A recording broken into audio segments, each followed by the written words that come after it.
Сәлем достар, біз міне ютубтан көріп бір телевизор жасайын дегенбіз, бірақ жасалынбады. Көрдік, бірақ жасалынбады. Міне, бірақ мен кішкене мынандайларын бүйтіп қойдым. Негізінде бұлай емес.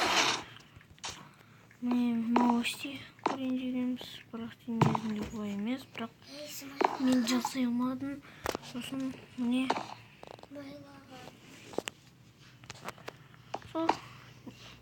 осын қалай жасау керек түсіндіресіздер. ютубқа жіберіп міне осындай бір жасай салайын дегенмін. Неге жасалынбайды осы?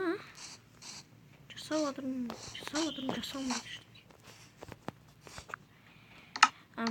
Бұл видеоны көргендеріңізге рахмет. Сау болыңыздар. Сіздермен болған Лео. Қазақша Майнкрафт.